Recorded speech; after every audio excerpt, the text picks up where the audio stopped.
Forgiveness is hands down one of the hardest things to do, especially when we've been wronged by others. But it is an intentional decision to let go of anger, of pain, of resentment that we feel towards the people that have deeply hurt us. I used to think that by not forgiving people who have hurt me, I was punishing them. So I would hold on to them and the pain that I was feeling, expecting them to be miserable. But the most amazing thing is that I realized I was becoming miserable and they were becoming happier. And it was meant to be the other way around. And anytime I would go to pray, forget about turning the other cheek and leaving revenge to the Lord. I used to have ideas that God could use to punish them.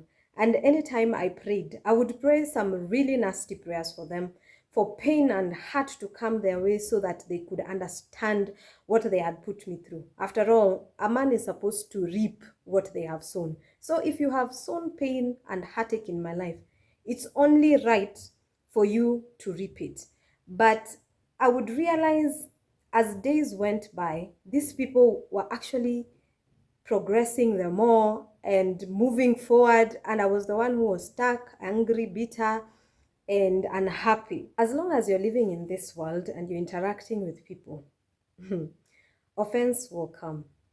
If it has not come yet, just wait for it. It's on the way coming. You will be offended by people and you will offend people. It becomes even harder to forgive someone who's unapologetic about their actions. You know, there are people who hurt you and they do some nasty things to you and they actually don't care. They continue with their lives as if nothing has happened. And then there are those who hurt you and they don't know how to apologize and they don't know how to say sorry. And I've actually realized there are people who are like that, just that they grew up and they were never taught to say sorry. So they're the types of people who come, buy you a gift, or begin making jokes around you, and you're thinking, you cannot be serious. After what you just did and what you just did to me, you're coming to joke and laugh with me and playing around.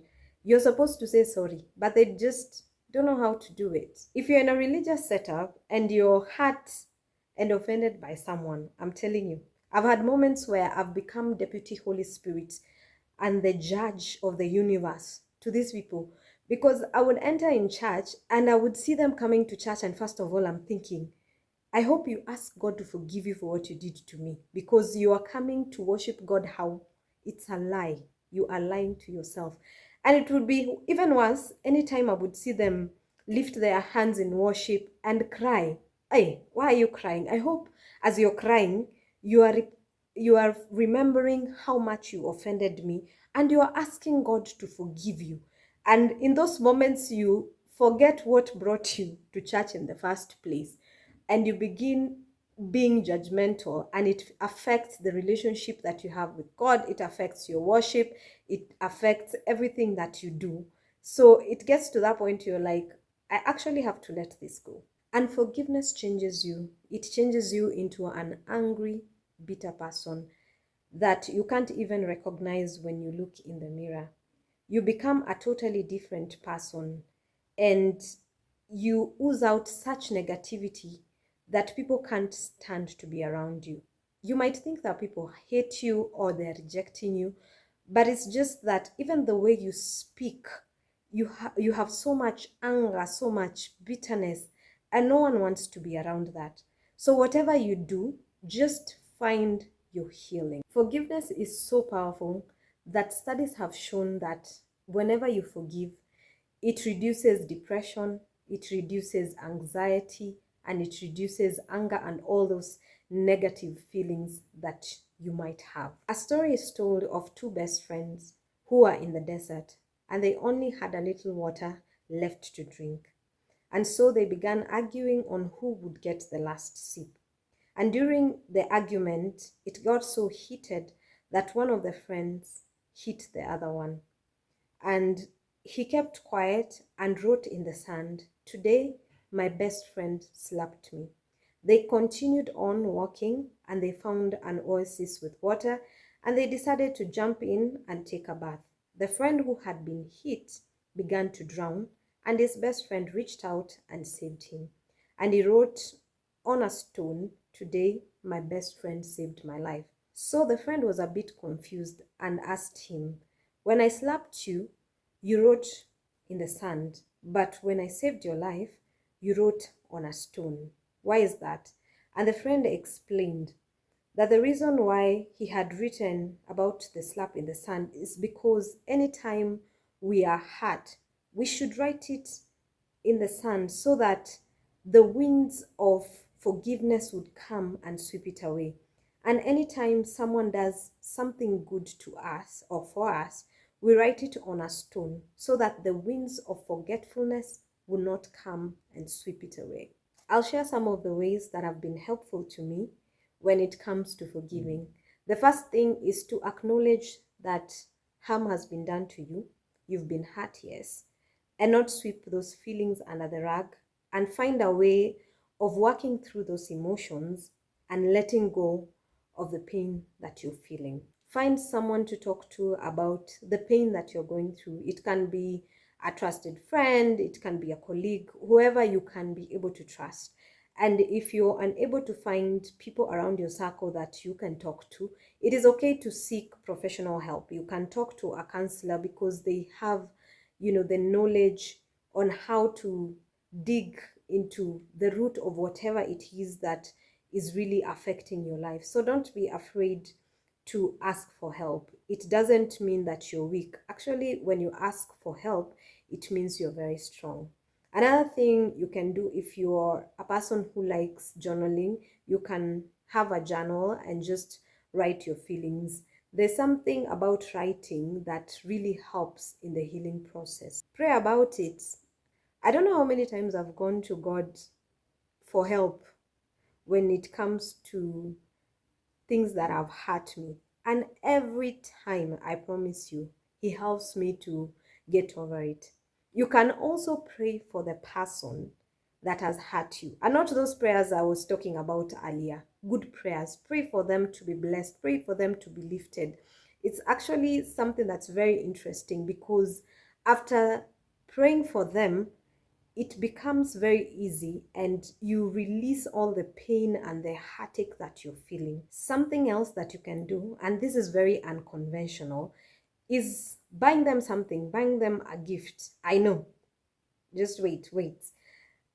You would think that they're the ones who are supposed to buy you a gift, but buying for them something actually helps you to release and to heal faster. Remember, the whole point here is for you to get the healing and forget about the other party. Just think about yourself and you getting to that point where you completely forgive the harm that has been done to you. As you're in the journey to forgiveness and healing, remember that it is a process and it takes time. You may have to revisit the forgiveness over and over again. And also know that healing hurts. And just because you're still hurting from what happened, it does not mean you are not healing.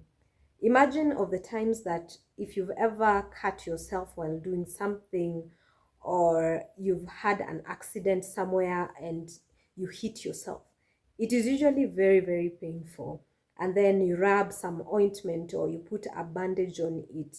The pain still remains for some time. And a few days later, you realize that the place that was cut has begun sealing up, and the pain and the place that you had hit yourself has begun healing, and there's no more pain. So just because you're feeling pain does not mean you're not healing. Yes, you are healing. Because you understand and you know, just like we said, that offenses will come, make a decision to forgive easily.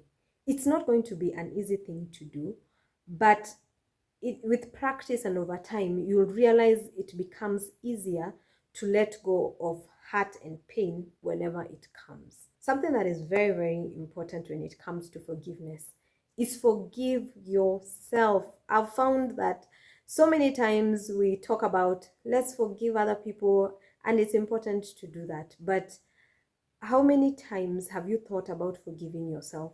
I found myself in places where I found it so hard to forgive myself because of probably the decisions that I made that I knew were not good decisions, maybe allowing certain people in my life, and I had a feeling, that intuition that it was not the right thing to do, it was not the best decision to make, and it ends up coming back to bite me. And I'm like, I knew that was not the right thing to do, I knew that was not the right person to let into my life, but I did it anyway.